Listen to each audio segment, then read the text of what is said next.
அன்பான மிதுன ராசி நேயர்களே, புதனை ராசி அதிபதியாக கொண்டவங்க. உங்களை பற்றி ஒரு விஷயம் சொல்லணும் அப்படின்னா, எப்பேற்பட்ட சூழ்நிலையில் நீங்கள் இருந்தாலும் புத்திசாலித்தனமாக சிந்தித்து செயல்படக்கூடிய திறமை உங்ககிட்ட எப்பவுமே இருக்கும். மற்றவங்க பிரச்சனை அப்படின்னு பார்க்கக்கூடிய இடத்துல நீங்கள் அதில் இருக்கக்கூடிய வாய்ப்பை தான் பார்ப்பீங்க. அதனால தான் வாழ்க்கையில் பல தடைகளை எல்லாம் தாண்டி மீண்டும் மீண்டும் எழுந்து நிற்கக்கூடிய சக்தியும் திறமையும் உங்களுக்கு இருக்குது. ஆனாலும் கடந்த சில மாதங்களாக பார்த்தீங்கன்னா உங்களுடைய மனசில் ஒரு விதமான பாரத்தோடு இருந்திருக்கலாம். எதிர்பார்த்த காரியம் தள்ளி போயிருக்கும்.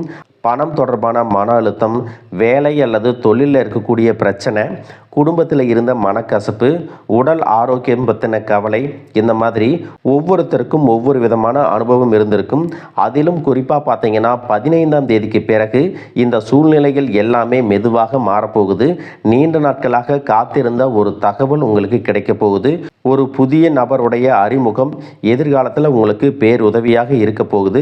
மேலும் பொருளாதாரத்திலையும் சரி, கடன் பிரச்சனையாக இருந்தாலும் சரி, உங்கள் மனசுக்குள்ள நீண்ட நாட்களாக இருந்த நெருடல் குறைய போகுது.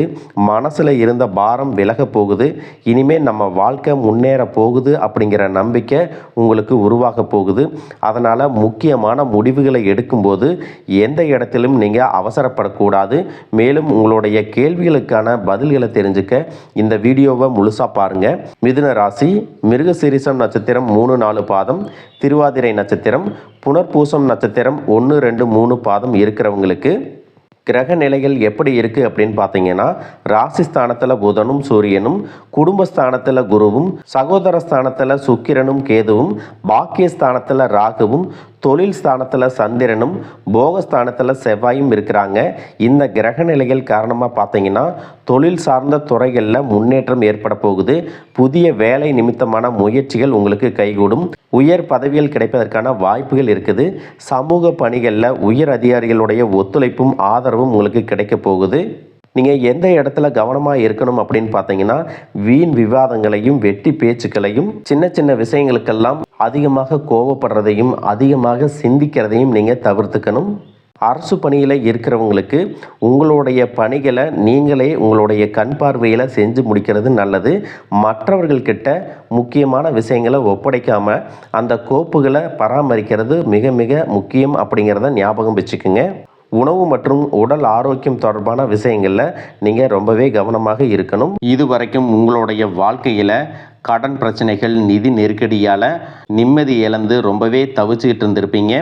குடும்ப உறவுகள் மற்றும் நண்பர்களோடு சின்ன சின்ன மனக்கசப்புகள் ஏற்பட்டு பிரிஞ்சு போயிருக்கிறதும், தொழில் மற்றும் வியாபாரத்தில் ஏற்பட்ட நஷ்டம் காரணமாக மன அழுத்தம் இருக்கிறதும், நீங்கள் எந்த ஒரு நல்ல விஷயத்தை செய்யணும் அப்படின்னு நினைக்கும் போதெல்லாம் அதில் ஏதாவது ஒரு தடைகள் ஏற்பட்டு நம்மளுடைய வாழ்க்கை எப்போ நல்லபடியாக மாறும், நல்லது எப்போ நடக்கும் அப்படின்னு ரொம்பவே எதிர்பார்த்து காத்துட்டு இருந்திருப்பீங்க. நீங்கள் என்னதான் நல்ல விஷயங்களை நினைச்சாலும், நல்லதையே மற்றவங்களுக்கு செஞ்சாலும் உங்களுக்கு தொடர்ச்சியாக கஷ்டங்களும் பிரச்சனைகளும் மாறி மாறி வந்துட்டு தான் இருக்குது. அதையெல்லாம் மறந்து தான் உண்டு, தான் வேலையுண்டு அப்படின்னு இருந்தாலும் மனசுக்குள்ளே ஏதோ ஒரு கவலை, ஏதோ ஒரு குழப்பம் உங்களை அதிகமாக யோசிக்க வச்சிட்ருக்கும். யாராவது என்னுடைய குழப்பங்களுக்கு பதில் சொல்ல மாட்டாங்களா, நல்ல தீர்வு சொல்ல மாட்டாங்களா, கடைசிக்கு என்னுடைய கஷ்டங்களை காது கொடுத்து கேட்க மாட்டாங்களா, ஆறுதலாக 4 நல்ல வார்த்தை பேசிட மாட்டாங்களா, என்னை உண்மையாக நேசிக்க மாட்டாங்களா, எதிர்பார்ப்பு இல்லாமல் என்கிட்ட பழக மாட்டாங்களா அப்படின்னு தான் நீங்கள் ஆதங்கப்படுறீங்க. இப்படி நினைக்கக்கூடிய உங்ககிட்ட நான் சொல்லக்கூடிய ஒரே ஒரு விஷயம், உங்களுடைய வாழ்க்கையில் உங்களுக்கு பிரச்சனைகள் இருக்குது, கஷ்டங்கள் வருது அப்படின்னா நீங்கள் நிறைய பாவங்கள் பண்ணிட்டீங்க அப்படின்னு அர்த்தம் இல்லை. நீங்கள் தவறான நபர் அப்படின்னும் அர்த்தம் இல்லை. இந்த வாழ்க்கை உங்களுக்கு சில பாடங்களை கற்றுக் கொடுக்குது அப்படிங்கிறத நீங்கள் உணர்ந்துக்க வேண்டிய காலம்.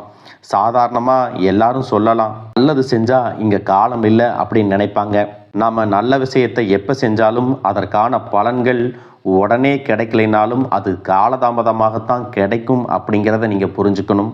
இப்போ வரைக்கும் நீங்கள் எப்படிப்பட்ட கஷ்டமான சூழ்நிலையில் இருந்தாலும் சரி, அதுவெல்லாம் நிரந்தரம் கிடையாது. உங்கள் வாழ்க்கை இன்னும் முடிஞ்சிடலை அப்படிங்கிறத நீங்கள் ஞாபகத்தில் வச்சுக்கணும். இப்போ உங்கள் வாழ்க்கையில் இருக்கக்கூடிய கடன் பிரச்சனையோ, கணவன் மனைவி பிரிவோ, அல்லது காதல் தோல்வியோ, அல்லது வேலை இல்லாமல் கஷ்டப்படுறதோ, இது மாதிரி உங்கள் வாழ்க்கையில் உங்களை சுற்றி நடக்கக்கூடிய எல்லா விஷயங்களும் உங்களை அழிக்கிறதுக்காக வரல, உங்களை மாற்றுறதுக்காக வந்திருக்கு. ஒரு புதுவிதமான வாழ்க்கையை எதிர்காலத்தில் நீங்கள் வாழ போகிறீங்க. அதுக்கான ஒரு அடித்தளமாக தான் இதை நீங்கள் எடுத்துக்கணும். சிலருக்கு பார்த்தீங்கன்னா இந்த பிரச்சனையெல்லாம் கொஞ்ச நாளாக இருந்தால் பரவாயில்ல, ரொம்ப வருஷமாக இப்படித்தான் போயிட்டுருக்கு, எனக்கு சுத்தமாக நிம்மதியே இல்லை, என் குடும்பத்தில் சந்தோஷம் இல்லை, என்னை எல்லோரும் ஏமாத்துறாங்க, எப்பவும் நான் மற்றவங்களுக்காக வாழ்கிற மாதிரியே இருக்குது, எனக்கு பிடிச்ச சின்ன சின்ன ஆசைகளை கூட என்னால் நிறைவேற்றிக்க முடியலை, இதையெல்லாம் ஒரு நிமிஷம் நினச்சி பார்க்கும்போது என்னடா இந்த வாழ்க்கை ஓடிட்டே இருக்கிறோம், இதுவெல்லாம் எப்போ சரியாகும் அப்படிங்கிற கேள்விக்கு பதில் தெரியாமல் தான் இன்னமும் நீங்கள் ஓடிட்டுருக்கிறீங்க. சில பேர் தன்னுடைய படிப்புக்கு சம்மந்தமே இல்லாமல் குறைவான சம்பளத்தில் தன்னுடைய குடும்ப கஷ்டத்துக்காக ஏதாவது ஒரு வேலையை செஞ்சுட்டு இருந்திருப்பீங்க. உங்களுடைய மனசுக்கு பிடிச்ச மாதிரியான நல்ல வேலை அதிகமான சம்பளத்தோடு கிடைக்க போகுது. அதே நேரத்தில் அந்த வேலையில் சில சவால்களை எல்லாம் கடந்து வந்தீங்கன்னா சில மாதங்களுக்கு பிறகு உங்களுக்கு பதவி உயர்வும் கிடைக்க போகுது. தொழில் மற்றும் வியாபாரம் மூலமாக நஷ்டத்தை சந்தித்து கடனில் இருக்கிறவங்களுக்கும் உங்களுடைய புதிய யுக்திகள் மற்றும் புதிய முயற்சிகள் மூலமாக எல்லாவற்றிலும் இருந்து மீண்டு வருவீங்க. எதிர்பாராத நபர்கள் மூலமாக உங்களுக்கு உதவிகள் கிடைக்கும், நல்ல வேலையாட்கள் கிடைப்பாங்க, உங்களுடைய பொருளாதாரம் உயரப்போகுது. குடும்ப வாழ்க்கை இனிமையாக இருந்தாலும் குழந்தை பாக்கியம் இல்லை அப்படின்னு கோயிலுக்கும் ஹாஸ்பிட்டலுக்கும் மாறி மாறி போயிட்டு வந்திருப்பீங்க. சரியான புரிதலோட சரியான மருத்துவ சிகிச்சைகள் மற்றும் குலதெய்வத்திற்கு பொங்கல் வச்சு வழிபாடு செய்வது, ஆரோக்கியமான விஷயங்களை செய்கிறதன் மூலமாக இந்த வருடத்தின் இறுதிக்குள்ள நிச்சயமாக உங்களுக்கு குழந்தை பாக்கியம் கிடைப்பதற்கான வாய்ப்புகள் இருக்குது. அப்படி உங்களுக்கு கரு உருவாகக்கூடிய சூழ்நிலையில் நீண்ட தூர பயணங்களையும் அளவுக்கு அதிகமாக யோசிக்கிறதையும் முற்றிலுமாக நீங்கள் தவிர்க்கணும். இதை மட்டும் நீங்கள் சரியாக செஞ்சுட்டு வந்தீங்கன்னா அழகும் அறிவும் ஒன்றாக இருக்கக்கூடிய குழந்தை பிறக்கும். இது நாள் வரைக்கும் நீங்கள் என்னதான் பாசிட்டிவாக இருந்தாலும் உங்களுடைய மனசில் நெகட்டிவான எண்ணங்கள் வந்து எந்த ஒரு காரியத்தை செஞ்சாலும் அதில் உங்களுக்கு முழு திருப்தி இல்லாத மனநிலை இருந்திருக்கும். அதனாலேயே உங்களுக்கு மனதளவில் பல சோதனைகள் எல்லாமே வந்திருக்கும். உங்களுடைய கடின உழைப்பால் உங்களுக்கு வருமானம் அதிகமாக வரக்கூடிய சூழ்நிலை இருந்தாலும் வருமானத்தையும் மீறி அதிகமாக கடன் வாங்கி செலவு செய்யக்கூடிய சூழ்நிலைகளும் வந்திருக்கும். சில இடங்களில் மற்றவங்களுக்கு கடனாக பணத்தை கொடுத்துட்டு அதை திரும்ப வாங்க முடியாமல் ரொம்பவே மன உளைச்சலுக்கு ஆளாகி இருப்பீங்க. இதனாலேயே குடும்பத்திலையும் சரி தொழிலையும் சரி உங்களுக்கு நிம்மதி இருக்காது. உடல் ஆரோக்கியத்தை பொறுத்த வரைக்கும் 50 வயசுக்கு மேலே இருக்கிறவங்க ஏதாவது உடல் பிரச்சனை காரணமாக மருந்து மாத்திரைகளை அதிகமாக சாப்பிடுவீங்க. ஆனால் அது குணமடையாமல் தொடர்ந்து பிரச்சனைகளை கொடுத்துட்டே இருந்திருக்கும். இனி வரக்கூடிய கிரகநிலைகள் காரணமாக மருந்துகளோடு இயற்கையான உணவு முறைகளையும் நீங்கள் எடுத்துக்கிட்டிங்கன்னா உங்களுடைய உடல் வலுப்பெறும். எல்லா விதமான துன்பங்கள்லேருந்தும் நீங்கள் மீண்டு வர போகிறீங்க. உங்களுடைய வாழ்க்கையில் மற்றவங்க அவங்களுடைய சுயநலத்துக்காக தெரிஞ்சே உங்களுக்கு சில துரோகங்களை எல்லாமே செஞ்சுருப்பாங்க. மற்றவங்க செஞ்ச தப்புக்கும் நீங்களே பழி ஏற்றுக்கிற மாதிரி இருந்திருக்கும். ஒரு விஷயத்தை நல்லா புரிஞ்சுக்குங்க, சிலரை மாற்ற முடியாது, ஆனால் நம்மளை நாம் மாற்றிக்க முடியும். உங்களுடைய வாழ்க்கையில் ஒவ்வொரு நிலையிலையும் ஒவ்வொரு நாளும் ஒவ்வொரு செயலுக்கும் ஒவ்வொருத்தருடைய விமர்சனத்துக்கும் பதில் கொடுத்துட்டு இருக்க முடியாது. இயற்கைக்கும் கடவுளுக்கும் நம்மளுடைய மனசாட்சிக்கும் உண்மையாக இருந்து யாரோட மனசையும் புண்படுத்தாமல் நாம் அடுத்த நிலையை நோக்கி போயிட்டே இருக்கணும். நீங்கள் பெருசாக மதித்த சில உறவுகள், உயிராக நினைக்கக்கூடிய சில மனிதர்கள், எதிர்காலம் அப்படின்னு நினச்சிட்டு இருக்கக்கூடிய குழந்தைகளும், ஆதரவாக இருக்கக்கூடிய குடும்பமே உங்களுக்கு பல கஷ்டங்களை எல்லாமே கொடுத்துருக்காங்க. இவ்வளவு வலிகளையும் வேதனைகளையும் கடந்து இன்னமும் நீங்கள் ஓரளவுக்கு நல்லா இருக்கீங்கன்னா அதுக்கு மிக முக்கியமான காரணம் நீங்கள் கடவுள் மேலே வச்சிருக்கிற நம்பிக்கையும் இதுவரைக்கும் நீங்கள் செஞ்ச நல்ல விஷயங்கள் தான் காரணம் அப்படிங்கிறத புரிஞ்சுக்குங்க. உங்களை பொறுத்த வரைக்கும் இந்த வாழ்க்கையில் நீங்கள் பெருசாக எதையுமே ஆசைப்படலை. ஆரோக்கியமான சாப்பாடு, தனக்குன்னு சந்தோஷமான நல்ல குடும்பம், மனசுக்கு பிடிச்ச வீடு, தேவைகளை எல்லாம் பூர்த்தி செய்யக்கூடிய அளவுக்கு வருமானம் கொடுக்கக்கூடிய வேலையோ தொழிலோ இது இருந்தால் போதும். உடல் ஆரோக்கியமும் நிம்மதியான தூக்கமும் இருந்தால் போதும் அப்படின்னு தான் நினைக்கிறீங்க. உங்களுக்கு இந்த அடிப்படையான விஷயங்கள் ஓரளவுக்கு கிடைச்சாலும் மனசில் நிம்மதி இல்லாததுனால உங்கள் முகத்துலேயும் தேஜஸ் இல்லை. இதுக்கப்புறமாவது இந்த வாழ்க்கையை நல்லா என்ஜாய் பண்ணணும் அப்படின்னு நீங்கள் ரொம்பவே நம்பிட்டு இருக்கீங்க. எதை செய்ய போனாலும் ஏதாவது ஒரு தடைகள் வந்து உங்களுடைய வாழ்க்கையை முடிக்கிற மாதிரி இடைஞ்சலாக இருந்திருக்கும். இக்கட்டான நேரத்தில் யாராவது எனக்கு சின்ன ஒரு உதவி செய்ய மாட்டாங்களா, என்னை கை கொடுத்து தூக்கி விட மாட்டாங்களா அப்படின்னு எத்தனையோ முறை கடவுள்கிட்ட நீங்கள் வேண்டுதலாக வச்சுருப்பீங்க. உங்களுடைய அத்தனை வேண்டுதல்களும் இனி பலிக்க போகுது. இது வரைக்கும் வாடகை வீட்டில் இருந்திருப்பீங்க. அதனாலேயே உங்களுக்கு திருமணம் சில நேரங்களில் தடைபட்டிருந்திருக்கும். அதை நேரடியாக சொல்லாமல் ஜாதகம் சரியில்லை, பொருத்தம் இல்லை, அரசாங்க வேலை இல்லை, பெற்றோர்கள் சரியில்லை அப்படின்னு ஏதோ ஒரு காரணத்தை சொல்லி தட்டி கழிச்சிட்டு போயிருந்திருப்பாங்க. நீங்களாக காதலிச்சா கூட அவங்களும் ஏதாவது ஒரு சந்தர்ப்பத்தில் எங்கள் அப்பா அம்மா ஒத்துக்கலை, உனக்கு என்ன பிடிக்கல அப்படின்னு கடைசி நேரத்தில் ஏமாற்றிட்டு போகக்கூடிய சூழ்நிலையும் இருந்திருக்கும். இனி வரக்கூடிய காலங்களில் உங்களுக்கு நல்ல வேலை வாய்ப்பு அமையும் பொழுது அந்த இடத்துல உங்களுடைய திறமைகளுக்கு மதிப்பு கொடுப்பாங்க. உங்களுடைய நிர்வாகத்திறன் மற்றும் தலைமை பண்பு அதிகரிக்கும்.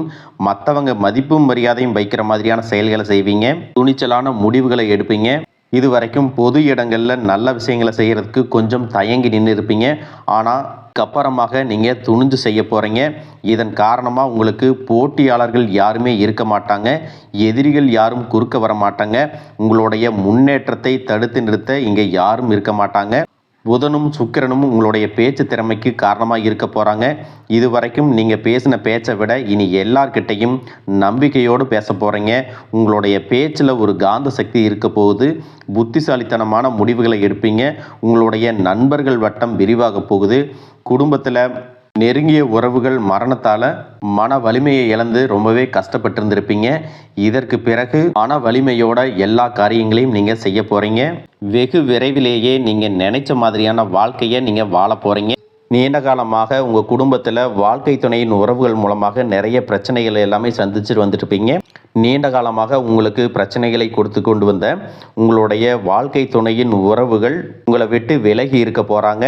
அவங்க செஞ்ச பாவங்களுக்கும் மனசாட்சி இல்லாமல் நடந்துக்கிட்டதுக்கும் சரியான தண்டனை கிடைக்க போகுது. இதற்கு பிறகு குற்ற உணர்ச்சியால் அவங்களே உங்ககிட்ட மன்னிப்பும் கேட்க போகிறாங்க.